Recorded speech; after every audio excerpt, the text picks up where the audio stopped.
welcome back to my channel. I am Erica and this is Everything Erica. I am so glad that you guys are here. It's been a while. It's been about 3 weeks since I've done long form content, but I have been posting on my shorts, but it's definitely been hard with me going back to work. Like, I do a full-time job. I'm a mother. I have a 1-year-old, 8-year-old. I have to cook dinner. I just have a lot going on top of me trying to open my business, on top of me trying to do this thing on YouTube. It's just been a lot. Since the last time you guys seen me, it's a few things that have been going on with me health-wise. I do have lupus nephritis, the same one that Nick Cannon has. I had got a cold sore outbreak that actually, when I get them really bad. So it kind of destroys my lips. Like right now I have on makeup and you probably can still see like a black outline around my lip, but I had to deal with that.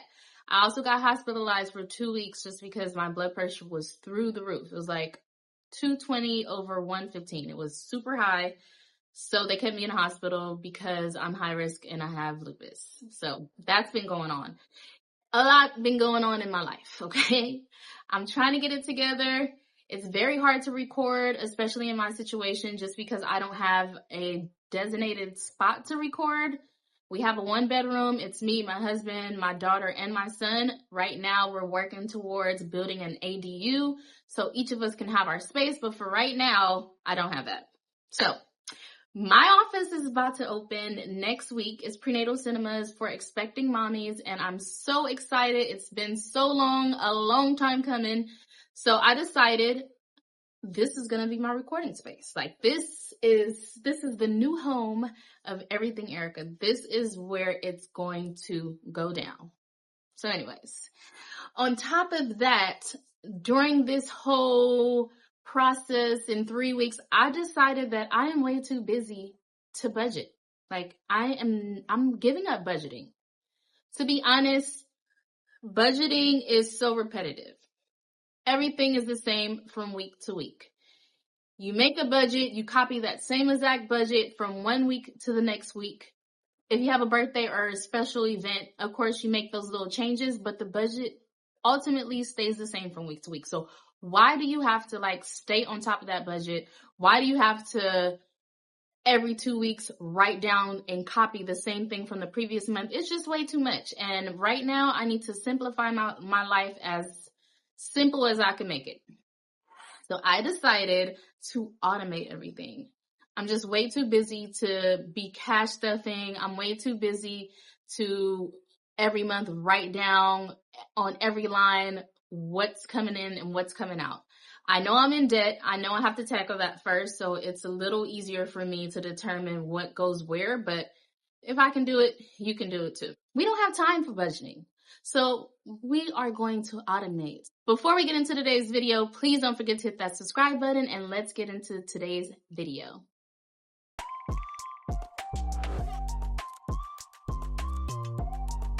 All right, so let's get into it.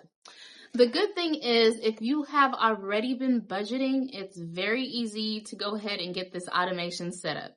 But if you have not been budgeting, if you do not know how to budget, please check out my video for how to create a budget. And I'm going to put the link in the description down below. I'm still going to use my calendar. Like the calendar is always good. The calendar, you have an overview of the whole month, what's coming in, what's coming out, birthdays, if you have to spend money around that time. A calendar is always good. So I always use my calendar to set up these automations, and it's really quite simple. You just need 3 accounts. You need one for your bill account, one for your savings account, and one for your spending account. So that's the first step. Go ahead and get you those 3 accounts. I have a lot of debts, you guys. Yes, I do. I am admitting it. I'm not ashamed of it because the debt is going to be going and out of here. But I started my debt-free journey back in October of 2023. And at that time, I had $39,010.15 worth in debt. So I've been tracking my debt for a very long time. So what I've done is I calculate all of my debts plus my subscriptions, and I seen how much that was going to be. Once I seen how much that was going to be, I divide that by how many times I get paid within the month.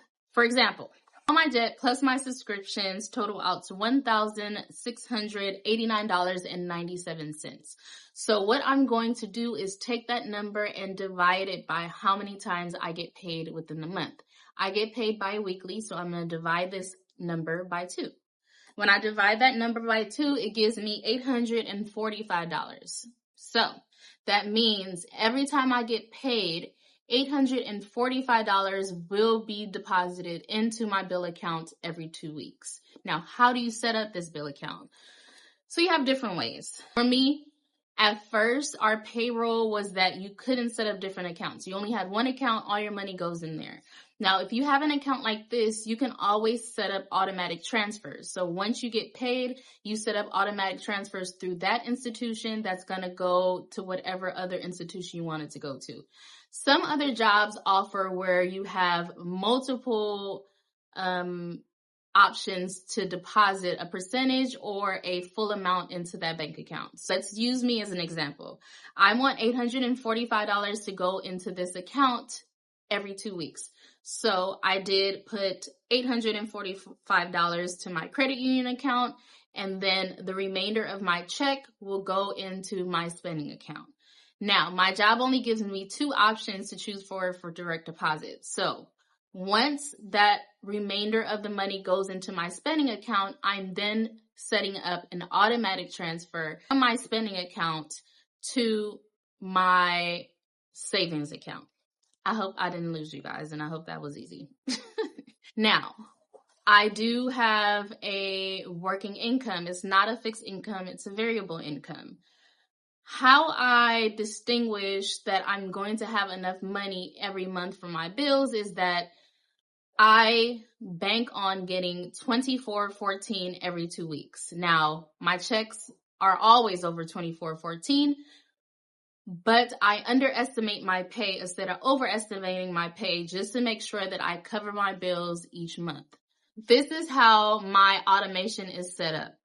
I'm on a variable income. I like to underestimate my pay, and right now, every 2 weeks that I get paid, I estimate that my pay will be $2,414.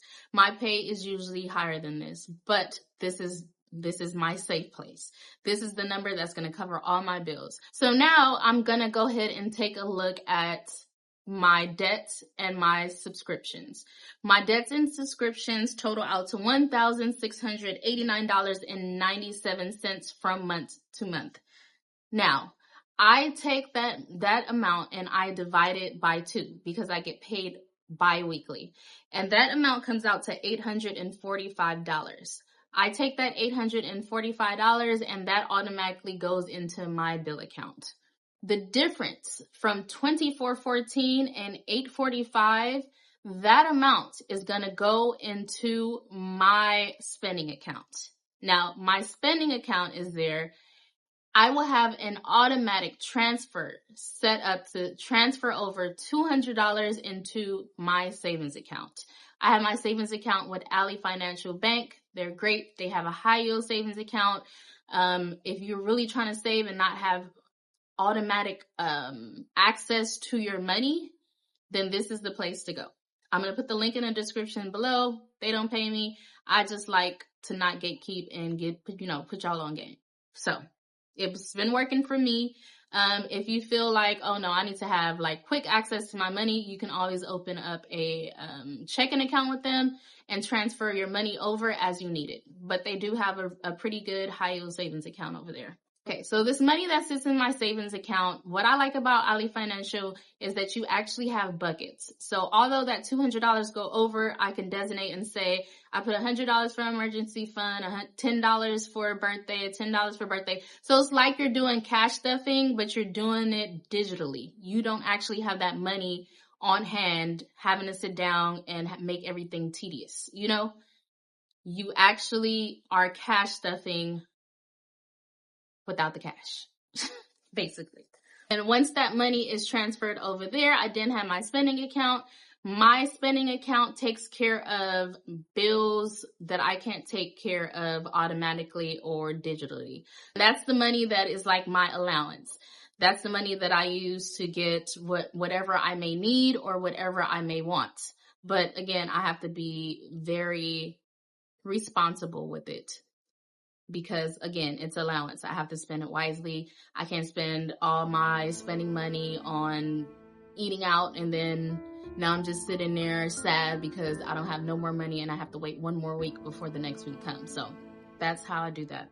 What's great about my bill account is as I start to pay off more and more debt, that money is still going to be there. It's always going to be $1,689 in there. So once one credit card is paid off, the difference of that money that's accumulating in there is then going to go towards my next credit card, then my next credit card, then my next credit card until it's all paid off. And I cannot wait for you guys to see my next debt confession video because I paid off a significant amount of debt. And I am so excited to share that with you guys in the next video. So that's pretty much it for today's video. Thank you guys so much for watching. I know it's been a while. I hope I was very clear on how to automate your finances. So that is it for today. Welcome to the new Everything Erica. This is my couch in my office. I like this little setup. I like the quietness. This is like my creative space. I just love it. Thank you guys so much for joining me. I appreciate you guys so much for watching my videos. Please don't forget to like this video and subscribe. Until next time, you got this. I believe in you. Let's be great.